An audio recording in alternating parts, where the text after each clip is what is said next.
Yo, hey, how's it going? I don't know if you can see my face, but anyways, I'm rebuilding the carburetor on my Outboard. I also have a new fuel pump coming in the mail too, so we're just basically taking it apart right now, and then I've already got the rebuild kit I ordered in the mail, and it's got all the gaskets and new float for the carb and all that stuff, because I actually took this thing apart once when I first got it, and just to look because we were having problems getting it started, but then I ended up putting it back together because I didn't have the rebuild kit with me. So that's what we're doing right now. We're launching the boat in exactly 8 days. Tomorrow's Friday, and it'll be 7 days from tomorrow at 7 a.m. on the 18th of June. I'm just trying to get all these little things done. I've got to get the main engine running on this sailboat, but I'm going to be doing that pretty soon. But I figured I just wasn't feeling great today, and so I took a nap today, and then just kind of been relaxing, not doing a whole lot, but trying to do a little bit here and here. And this way I can just sit inside and tackle this and get something accomplished today. Just feel better when, even though I don't feel well, I feel better if I actually do some work, because I'm just scared of not, it's irrational fears about, I'm not going to have everything done I need to have done before I put it in the water, and that's just whatever. As long as the boat doesn't leak when you put it in the water, and I have a week to get that engine going. It's run and had an oil change, all that, but it's been a while since it's been run. I did new fuel injectors, all that sort of stuff, and you might have seen that in a previous video. There's the gasket we're getting rid of. Look at that old float. It's like a cork one. That definitely needed to be replaced. So,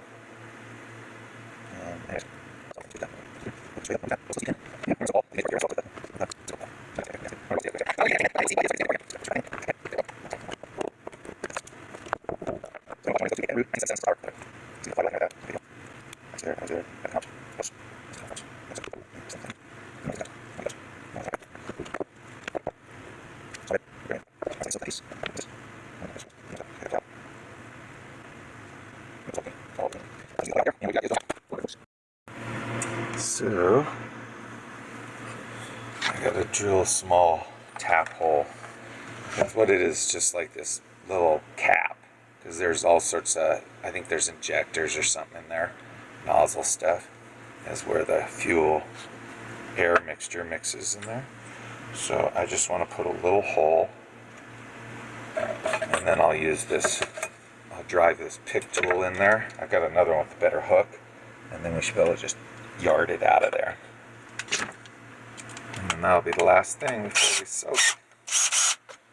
So just enough.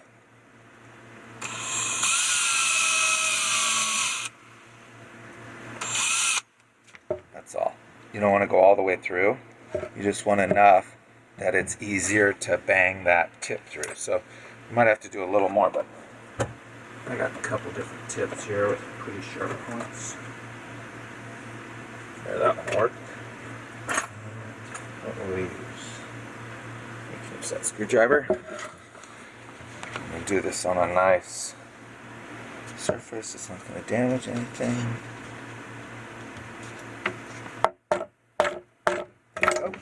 Right through. You just want to get in there and kind of just pry it.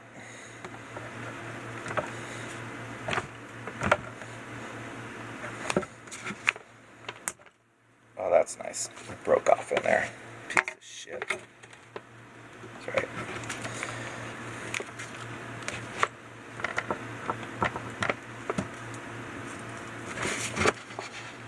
Not really working that great, huh? This is supposed to come out.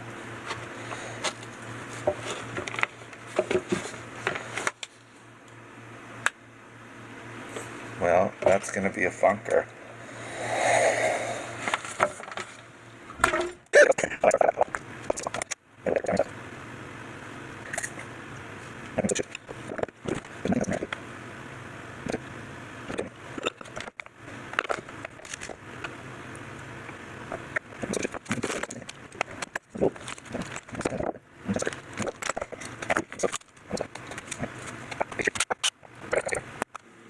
So we got it all apart. The carburetor's soaking in acetone right now because that'll clean out all those little injector ports that are in there.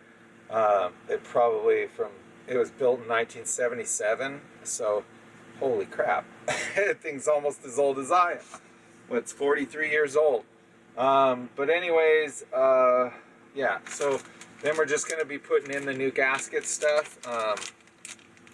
It should be pretty quick and pretty easy. And that will hopefully help it run better. And then when we put in the new fuel pump, because I took the fuel pump part apart, and it's got all these like, they're gaskets, but they're like rubber diaphragms, and they act as the pump, right?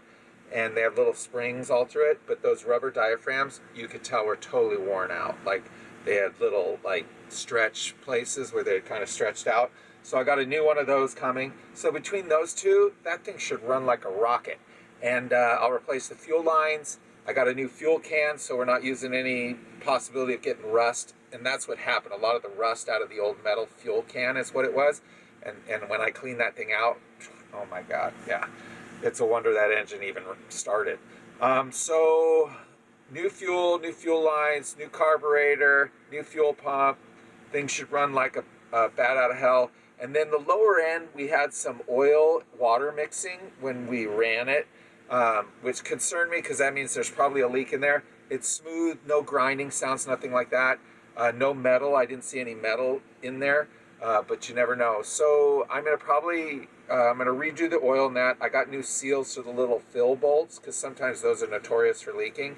And then I'm gonna just run it and see how long it takes to see if that oil mixes again. Hopefully it's just those screw gaskets. It's just like a small little plastic gasket about that size that goes on the screw to keep it plugged. And one of them didn't have one of those. So that's where I'm hoping it seeped in. But we'll find out pretty fast if it leaks. If it leaks, I'll just order a seal kit, take it apart, and seal it. I've watched a couple videos on it. Love YouTube.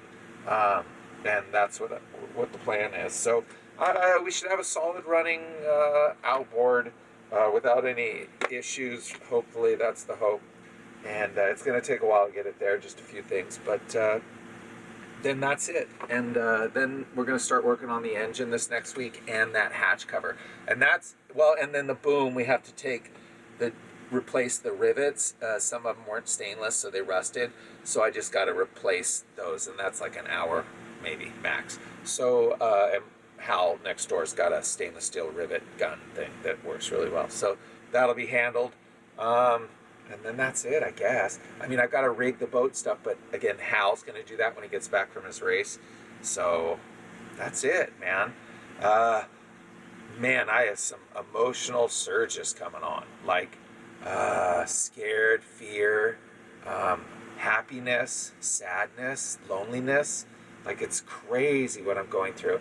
And it's the whole process. As soon as I knew I was putting that boat in the water and I was getting closer and closer, man, I'm starting to butt pucker because I know I can do it. I'll learn it. I'll take it nice and slow and easy. It'll be a motor sailboat, and then a sailboat. Like, I'll work my way into the sails. And hopefully I can get someone aboard before the end of the summer so I don't have to pay someone to take it south with me. I'd rather have someone on board who can help me just move it down south to San Diego by the winter. I guess that's it. It's almost 4 o'clock or thereabouts, so Wanagi and I are going to go head out for a walk and go sit on that patio point out there and just watch the water and just kind of relax for a little bit. Today was a short day. I did get some things accomplished. We just did this too. Is the front hatch. I had these bolts up here you see all along there. I just had to make sure they were all tight and snug and put some extra washers on the ones that were sticking down far so I don't jab myself on a bolt. And then this will get covered in a wood around there, and then a screen will be up on that. But we'll get to that eventually. So anyways, that's all we got going right now. We got the fridge running, and it's running really well, staying really cold. And then I watch this, and every now and then it spikes up to about 5 or 4 amps, and that's when the fridge is running. But that just goes for a little bit, and then it shuts down, and it doesn't run all the time. So I think it's a good fridge. It's doing all right. What else? Oh yeah, we got this today. This was part of the outboard to make sure we have solid I got a brand new, you know, Coast Guard approved whatever tank. It's got the gauge. It's got a breather valve, and I bought this part to put on here, and it's 6 gallons. So 2-stroke eats a lot of gas, but that ought to get me in and out as I go. And what else? Oh yeah, Raycor's out.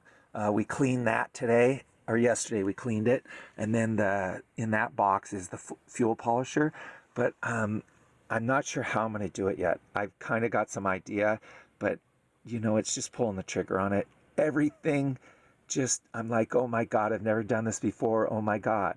But really, when I just step up and just move towards it and just start trying to do it, it all just happens, and it's okay. And I can watch YouTube, and maybe I'll get some ideas off of there. So it'll all happen. I may end up running my sailboat engine off like a day tank until I figure out what's going on with the diesel. Because I'll probably put 40 gallons in one of the saddle tanks, let it sit for like a couple days, drain it down into the lower tank, let that sit for a couple days, and then just start polishing it up to the upper tank and just keep it going like that. And then that upper tank can drain back down into the bottom tank. But I think that's how I'm going to do it, because I'm going to keep the fuel polisher for now. I think it's going to be semi-permanent, so that I'll eventually have it permanently on the bottom running all the time. But right now, I don't know. That's the plan. So anyways, but we got to, the thing is we got all this stuff on deck. That's going to be for the hatch, but there's a lot of stuff that I'm going to have to start figuring out how to store. But reality is I can put the boat in the water, stuff everything in that stern, and then once I'm in the water and I get on the hook somewhere anchored, then slowly just pull the inside apart and start figuring out where I'm going to store tools, all that other stuff. I have tons of storage. I'm probably going to have a lot of extra room, so that's good for things that we need. I need to get, you know, an extra starter motor. I need to get an extra alternator, spares. And then, you know, we have solar panels eventually is the next big buy, and I'm just waiting for, I have some money coming hopefully in the next month, and that's going to be the solar, so that we can have our batteries recharging while we're on the hook. And that's it. This refrigerator's going. This fridge is gone. That's going to go to Hal and them next door. I'm giving it to them. The staircase is going to Hal and them. This one has mostly boat stuff in it. Anchor. There's a 44-pound Bruce in here. The barbecue that's going to go back on the stern rail. Some netting that I'm going to use for holding stuff in on the shelves with netting and elastic banding. And then what else? We need to get another anchor. I just sent the Vulcan 55-pound anchor back because it just wasn't fitting my boat properly. So I think I'm going to get a 55-pound or 60-pound Delta anchor for there, because that'll fit my boat, and that'll be plenty. And we still have that CQR, which is, I believe, 40 pounds, 35 or 40 pounds at least. And then I still have that 44-pound Bruce too. So I've got enough to hold me where I need to go.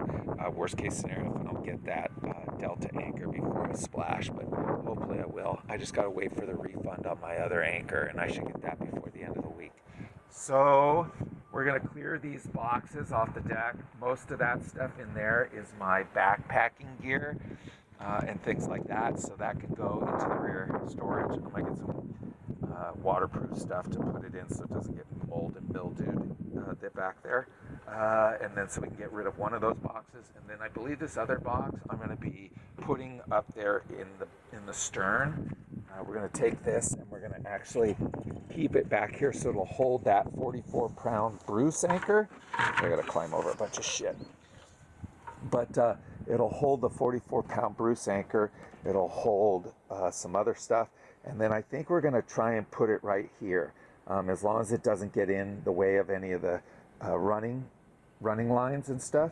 But I think it should fit there. So we'll know as soon as we put all the running lines on, we'll know where everything goes, and then I should be able to get it back here. And then we'll mount the outboard here on the stern rail also, and I've got wood down there to do that. We'll just get some U-bolts for the stern rail, and that should be enough. And then yeah, I guess that's it. And it's just cleaning up. I mean, that's got to be straightened. And then this is the boom that has all the rust on the, they're like these things, where the whatchamacallits, these things, they were rusted on that main mast. And then see those pulleys on the end? This mast here, they got blown out. So that one's all busted up and this one is, so I just got to replace those. But those are simple. I mean, we're talking $25 or $30 for one. And then up there under the radar, see that light right there? Well, I got my lights in, so I'm gonna put big LED spot bars up there, and then spreaders on that mast. Both of those I'm also replacing with the same kind of LED spreader light. I actually thought I only got 3, but I ended up getting 2, 4, 6 of them. So I have 3 extra. So I'm gonna probably have one on the stern rail so that can light out the back in case something's going on. And then that spot, I think I have those spots should light up the front, but if not, I might even put one up on the front of the boat just in case, or even right inside here or something. I don't know. We'll see what goes on. But anyways, or just keep one for a spare until I'll have spares. That might be the best thing is put one. I'll put one of the LED lights back here on the rear, so at night or whatever we're doing, loading the dinghy or something, I have a light back here, and then I will keep the other 2 as spares. That's a good idea, because if they burn out or something, I'd have one to put back in and don't have to have it shipped to me wherever I'm going. So then this line here connects up there to the top of that mizzen mast, so that'll get connected once they put me in the water, because the sling's gotta come down through the middle of the boat and then under, and that's how they pick it up. And then I also have these stays. 4 stays, is that it? Is the stays? No, the 4 stays on the front. These are, I don't know what they're called, but they're these same things here. Gosh darn it. Anyways, I'm gonna have to learn all that eventually, and I'm gonna have to learn knots, but I got a book and stuff, so every night I anchor, I'll learn a knot. I'll do all sorts of stuff like that. It'll be fun. My only fishing pole, but we'll get some more. That was gonna be for bimini and stuff, or building off the stern rail, but I just don't know what I'm gonna do. I'm just kind of frazzled. I'll take it easy today. I think we're gonna go out for a walk. I need to get away from the boat for a while and just relax and clear my mind. Do some breathing exercises out there. That always helps. And just slow my thoughts down and slow my heart down and slow everything down, because it's exciting, but it's the unknown, right? And yeah, so but we'll be all right. I made these things kind of cheesy, whatever. I'm gonna nick that off. It's kind of at a slant, but that's how it goes. And then they go in. You don't see the screws on the outside, and you can't reach them, but they go in like this. And then I'll be able to lock the hatch with this, so it'll be clear. It's easier to get in and out fast. And then I'll have those wood sliders for when we leave the boat. These things, the 3 of these. And I'm gonna make one of these plexiglass things for up here too. So when we're under sail and the weather's whatever it is, I can be in there watching the helm, watching outside, paying attention what's going on. I have access to the autopilot, all that, and all the instruments, and then I can watch the chart plotter, everything, and then just be out of the weather unless I'm up under here. But my bimini needs to get fixed, so I'm going to probably replace this tarp with a Sunbrella tarp that goes over the bimini top so that it's waterproof. And then I can screw this thing into here. I've got a bracket for it, but I wasn't sure if I wanted to do that yet till I figured out what I was going to do with this. So that's about it. So we're going to head out to the water, me and Wagi, and we'll bring you along maybe. All right, cool.